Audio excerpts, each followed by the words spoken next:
Hey friends, welcome back to the farm. It is the middle of summer and it has been a very hot and humid one.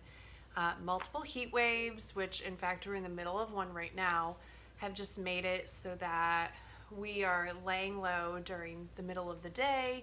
Not much is going on. We've had devastating amounts of rainfall throughout our state this year.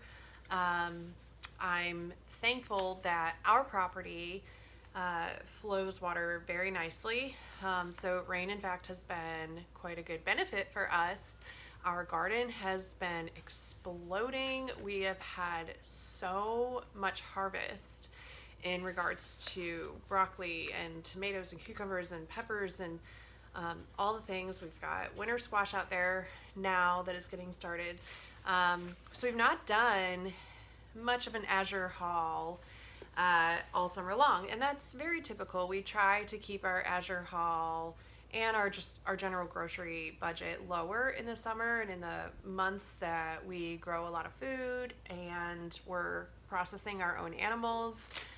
We have full freezers right now. We're so very blessed. But this is the one azure haul that in fact, it's my favorite of the year.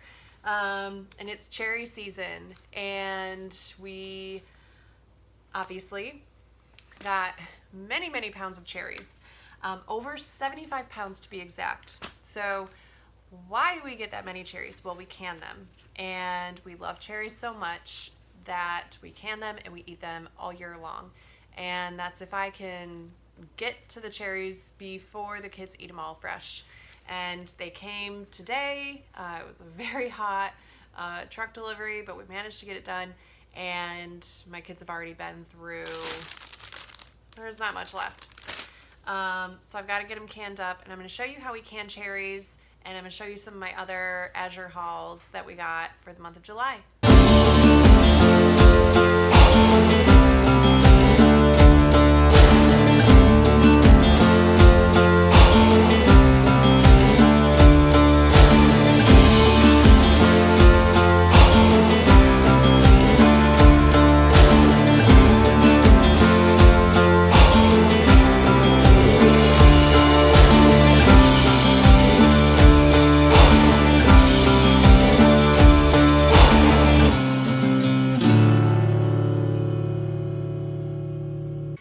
So as you can see here, we have 4 boxes. They're 16 pounds each, and another overflow box of cherries.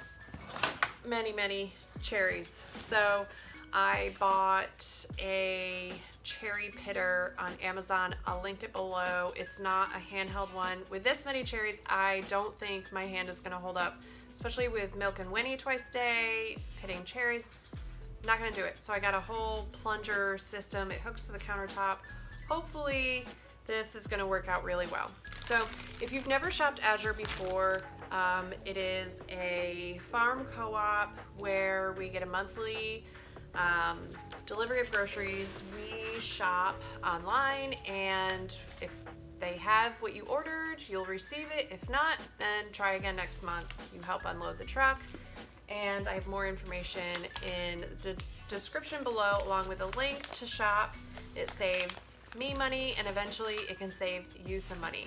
So some other staples, since we are an ingredients only, most like 99% an ingredients only household. Let me show you a few of our staples that we get all year long. We have our gallon jugs. So we have apple cider vinegar, we have regular distilled vinegar, and then we get maple syrup. We also have dish soap, and we even get some shampoo and conditioner from Azure. So in addition, we like making our own granola. So we get these sliced almonds. I have sprouted pumpkin seeds that I've gotten from Azure. I really like, I don't know. These are dehydrated wild blueberries. There is no sweetener or oils added to those. It's just blueberries dehydrated. So those are really nice in granola. We get the Worcestershire sauce and some balsamic vinegar. And we make our own almond butter. It cuts our costs by 50%. So we get raw almonds that we will roast and turn into almond butter. Pistachios, we like munching on those, keeps little fingers busy. And then I got a couple bags of the whole oat flour. We use this to make protein bars for Farmer Josh. In addition, I've got way back here a 25-pound bag of just organic all-purpose flour. We bought this month for Winnie because she's late lactation and we just AI'd her. We are wanting to see about upping her protein needs, and we got whole field peas for her instead of giving her soy beans, which is typical of standardized, I guess you would say, animal diets. Is soy is protein. We did the whole field peas, and those are organic. So she's getting whole field peas, some organic beet pulp shreds, she's getting her chaff hay, she gets flaxseed oil, and she gets some sunflower seeds as well. So her diet kind of ebbs and flows, but it's really nice that Azure has some animal feeds on their website. So we have used other animal feeds as well. We'll sometimes get kelp, Thorvin kelp, and some Redmond mineral or salts for the animals as well. We always get a little Azure flyer for the next month, and we'll go through this and see what's new, what's on sale for next month so we can get prepared. The only thing I didn't show is we usually get a big case of butter. I put that in the fridge already, and I think I got a thing of frozen strawberries because we didn't do very well on strawberry season this year in regards to picking and preserving, because by the time we were starting to put away strawberries, it had started pouring rain, and that's when the rain had all started, and strawberries in the rain don't work. So let's get into the kitchen and can some cherries. Canning cherries can actually be quite simple. The most rigorous part of the entire process is getting the pit out of the cherries, and there are many different ways and tools in order to do this. I will explain what I used last year for our cherry purchase that was not as large as this year's, and then what I'm using this year as well. So far, we have spent the last few days making cherry pie filling and just simple canned cherries. So you can see the canned cherries are in a very simple, very light sugar syrup. I do not put a lot of sugar in my syrup, and I will share the recipes to both canning cherries in a very extra light simple syrup and canning cherry pie filling. I will share that in the description below. Like I said, we got over 75 pounds of cherries from Azure Standard, and the last few days have reminded me how messy canning cherries can be. My fingernails look like they've just had dirt under them, and it's just the staining. So be prepared for that. I have not really bothered to really scrub and try to get the stain out until this is all done. You're gonna want either clothes that you don't mind getting stained with cherry juice, or wear an apron. I've been wearing an apron and have been okay with that. And then you're just gonna want your workspace clean and cleared, because I had a chair nearby, and as I was pitting the cherries, the splashing, and nobody wants to wipe down the spindles of a chair. I'd rather just remove all the chairs and then just wipe down the floor and the table. So yeah, last year when we canned cherries, I did not get as much, and I did not want to get the hand pitter. It looks like a garlic press, only because the squeezing action bothers my hands over time, and you have to remove the cherry and insert the cherry every time you need to pit it. So for me, like I said, I had used a tip to a piping, like when you're making icing for a cake, a piping bag. I had a metal tip, and I set the tip on the table and left it there, and I just took my cherries and pressed it onto the tip. The pit popped out, and I just kept moving on. So it was very simple. It wasn't like open it up, put the cherry in, squeeze it, take the cherry out after opening it back up. I just needed something simple. And so we did, I think 30 to 40 pounds last year, and I did it that way. And it was messy, very messy, but it did the job, and it did it fairly quickly. So this year I bought the Norpro cherry pitter. So what it is it clamps to your table, and this holds the pits, so you'll have to remove this and empty it. Your cherries all go in here, and then they will go into this little spot right here. There is a rubber gasket, kind of. Look at my poor nails. And so that creates a kind of a space where the plunger pushes the pit through this into the cup and makes it so a lot of the cherry flesh doesn't get into the cup, that it's mostly the pit.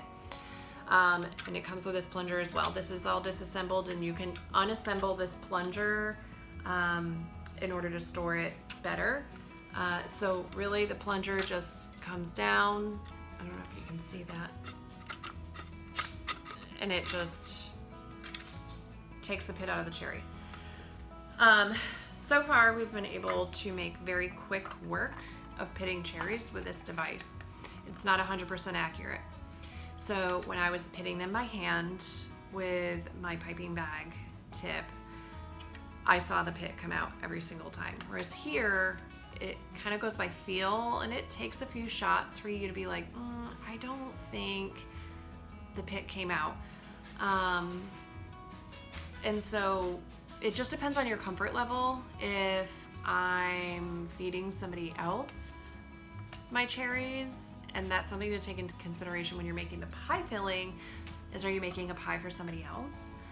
You just have to be careful, because you don't want somebody to like chomp into the sliced pie and break a tooth. I don't think you're gonna break a tooth on a cherry pit, but I have worked at a dental office for many, many years, and you can pretty much break a tooth on anything. So what this does is it will clamp on, and I will show this in action. And it's just like that. You put your cherries in, and you're plunging it. This part of my hand slightly hurts after a few days of pitting cherries, but that's just gonna come with pitting over 75 pounds of cherries. So let's get started. I'm gonna get my apron, and I might get a few helpers to help me with taking stems off of these cherries, and I'm sure my helpers are gonna wanna eat some in the process. So let's put some cherries. All right, so we have our cherries in here, and they're basically rolling into this little section here. And I will show you, let me see if I can get a different angle on this. Here, let's do this. So the plunger's gonna come down. You can kind of see it there. Here, I can almost tilt this just a little bit.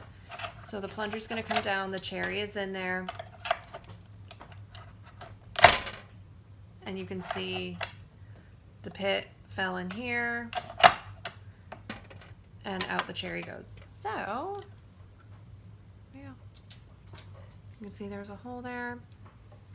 and the pit is in the container here. So let's keep going. What? Of course you can. And roll over. Go. 7.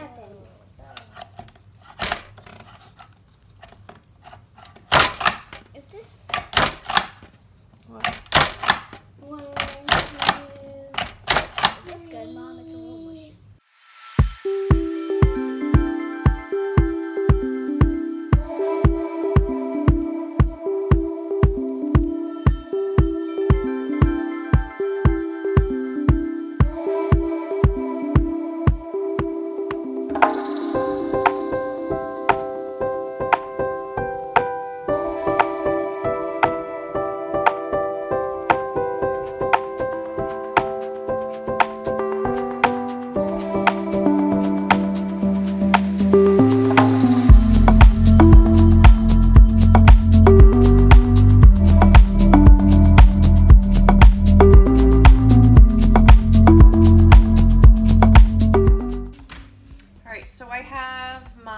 Quart jars. We're canning in quart jars. I did Pints last year and that was a big mistake.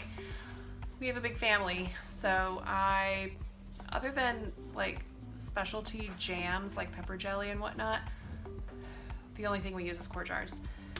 So I have a funnel, some quart jars, and I have my cherries here, and I'm just gonna loosely place them in my jars, and then I'm going to boil my simple syrup, pour the boiling syrup into my jars. I'm going to leave a 1-inch headspace, and then I'm going to process them in the water bath canner. It's a water bath can because cherries are an acidic fruit, and that's it. It's very simple. So let's fill some jars up, and then we will start canning.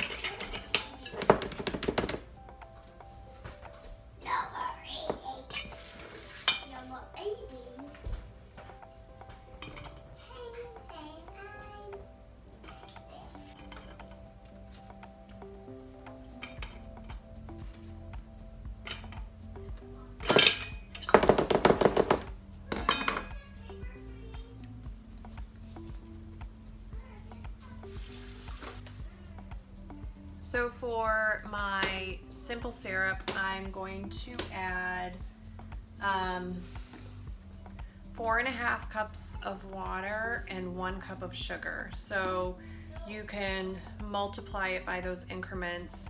I have found that the 4.5 cups of water to 1 cup of sugar fills about 3 to 4 jars. So my canner holds 7 quarts. I will typically double, so I'll do 9 cups of water and 2 cups of sugar, and that gets me very close to filling all 7 quart jars. So that's what I've been doing. I want to add 2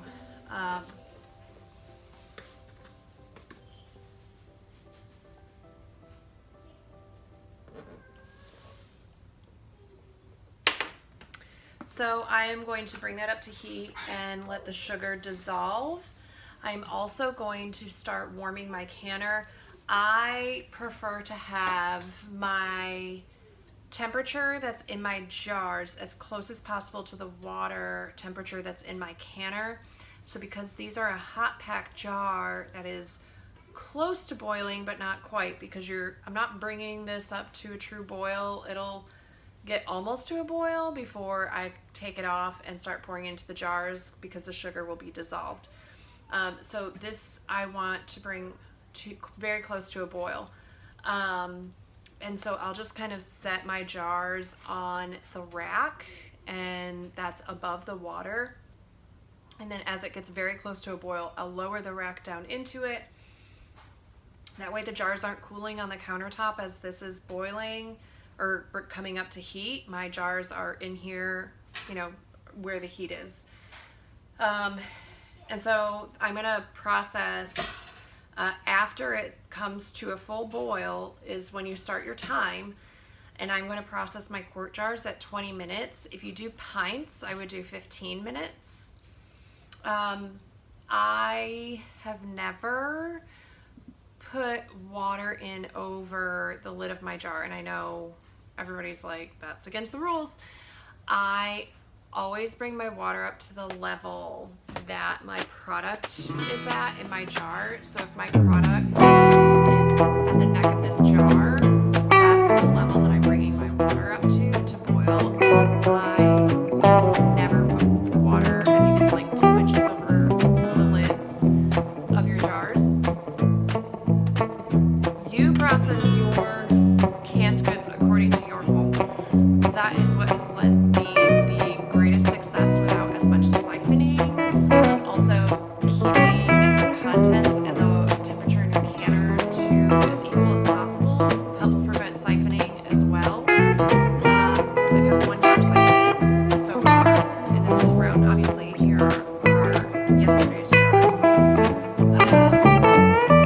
So yeah, take my advice with the knowledge that that is not what is typically recommended as safe.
So while I'm waiting for my canner to heat up, I don't actually have a full canner. This is our last day canning cherries, and so I've only got 4 quarts in there because I want to take the last of these and freeze them.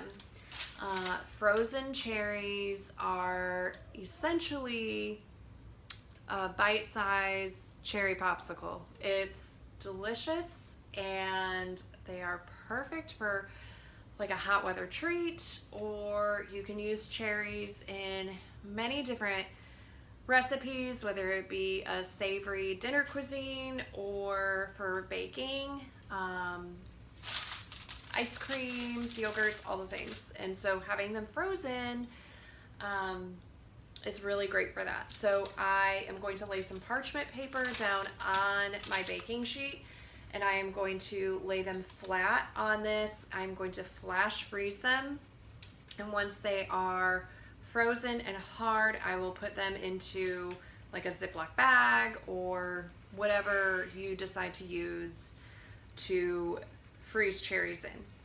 And then we'll have them for a little frozen treat.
So that's about it when it comes to canning cherries. Again, I will link everything in the description below as far as details with the recipe for canning cherries, the sugar ratio I use, and also the recipe for cherry pie filling.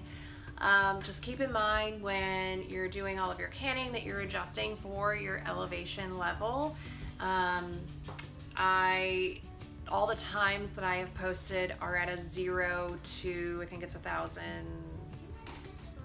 feet above sea level. So if you are above that, please adjust your canning times accordingly. And that's about it. I am super excited that in the winter we'll be eating these cherries, and I'm going to be thanking today's self come December when I'm popping little bits of frozen cherries or cherries from our pantry onto our plate and into our mouth.